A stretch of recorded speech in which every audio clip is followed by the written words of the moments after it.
Now for the holiest day in the Jewish faith. People are observing Yom Kippur, which ends this evening. Sadly, the holiday has been marred by deadly violence.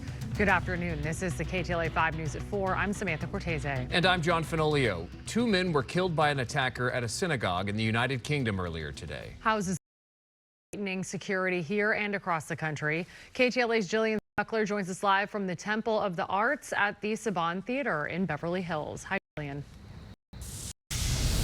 Hi, Sam. Yeah, obviously there's always security here, but really today everyone's on a high alert. I want you to take a look behind me because not only do they have armed security guards blocking the entrance, but you also have to go through a metal detector just to get inside. That's just some of the things they have here today. They also have police cars stationed all around the center.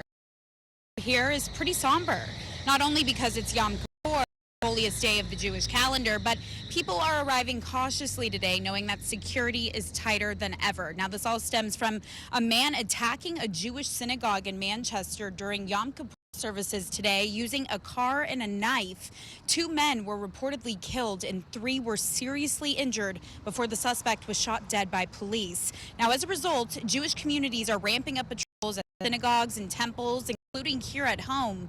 Jewish leaders in Beverly Hills working with law enforcement as well as private security to screen coming in and also limit access where Jewish people gather to pray. Now, communities here, they've dealt with rising anti-Semitism, especially in recent years, but many of an attack on a synagogue during the Holy Year sends a chilling message to the community because it's targeting not only their faith, but also their safety. We have to have high go to pray. What we're doing here is to make sure Jewish synagogues and schools are protected. What I call a Jewish tax, because they have to pay for extra security. Sure, they can go to their synagogue, to go to school. And coming up at 5 o'clock, you are going to hear from a man who was actually held by Hamas for nearly 300 days. His incredible story of survival and the importance of Yom Kippur today to him and so many other people in the Jewish community, especially with anti-Semitism on the rise and so many other events happening in the world. But for now, reporting live in Beverly Hills, Jillian Smuckler, KTLA 5 News. Jillian, thank you. We are following developing news in San Bernardino County. Will School in Bloomington was on lockdown until about 30 minutes ago. Rialto police announced the lockdown on social media around 1:30 this afternoon, calling it an active incident. Sky 5 students were let out of class around 3:20. After staff locked down the middle school and police cleared the campus room by room. No one was harmed. We are still waiting to find out the official cause of the lockdown. Family members are calling for LA County Sheriff's deputies to be prosecuted in connection with the death of a veteran who was on suicide watch at the Twin Towers jail. 22-year-old Maxwell Aguirre died by suicide in his jail cell in September of 2023.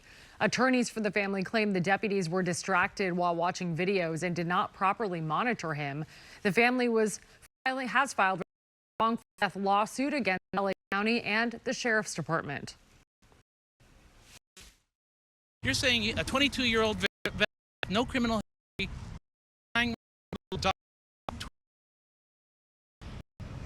and the deputies just shrugged like it's just at the office? Unthinkable. The LA County Sheriff's Department says nearly half of the population housed within the jail suffering from some sort of mental illness. Their goal is to every and whether staffing violation Is investigating a teacher accused of sharing a racist text in a group chat with other teachers. The text was apparently sent during the last school year. KTLA's Annie Rose Ramos is live in Lakewood with more. Hi, Annie Rose. Hey guys, and we just heard from the Long Beach Unified School District moments ago who tells us that teacher is now being placed on administrative leave as a state senator for a full investigation. Some parents are demanding. Tonight, a Long Beach teacher under investigation accused of sharing emptying a black child wearing an as if it were a package for a children's toys, according to the Long Beach Post. The image was shared in a chat with other teachers from their union bargaining team back in. The message also read, quote, "We need this for our runners." Teachers tell us a runner is a derogatory term for special education students tend to wander off. The teacher now claiming his phone was hacked. In my opinion, I think it's ridiculous. I don't think this teacher should be here anymore.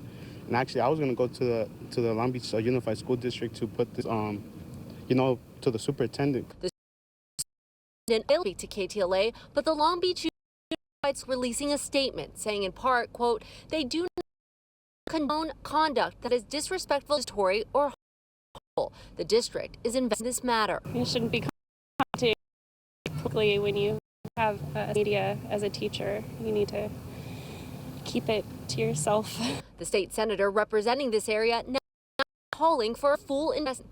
Lena Gonzalez writing in part, learning about the racist text and photos shared by a LBUSD teacher who is supposed to have the trust of colleagues, students, and parents is horrendous. Black children in our public schools should always feel safe while in their learning environment. This lead post leaving parents like Jose wondering how many other teachers may be feeling a similar way at this school. I'm more concerned that there's more teachers involved too, aware of the situation. So I may take out my kid from here now to school. Now, we did speak to some other parents who spoke on this teacher's behalf. They teach his fourth grade here at this school. You're going to hear from them coming up in the next hour. Reporting live, I'll send it back to you guys. All right, Amy Rose, thank you. The administration is warning of federal layoffs if the government shutdown continues through this coming weekend. Democrats and Republicans are blaming each other for the shutdown, the first in nearly 7 years. Most Senate Democrats are demanding extend Affordable Care Act subsidies that are set by at the end of the year. They want to reverse GOP cuts to and say they won't negotiate on that issue until the government is funded. And in addition, President Trump is threatening thousands of layoffs if the government is not reopened. Federals are likely to go without until the government is funded. Look, it's likely to be in the thousands. It's a very good. So the office and the entire with the House here again, we have work on today.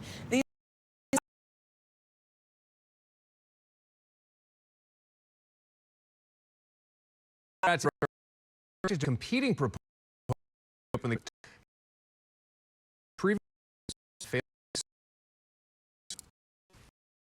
Weekend show can be different because of the government shutdown. Organizers say there will be no U.S. military aircraft participating this year. This includes the U.S. Air Force Thunders, the U.S. Navy Leapfrogs. It was a welcome ceremony that was supposed to take place today at Joint Forces Training Base Los Alamitos. That was canceled, but officials say there's still a packed line with civilian pilots and more.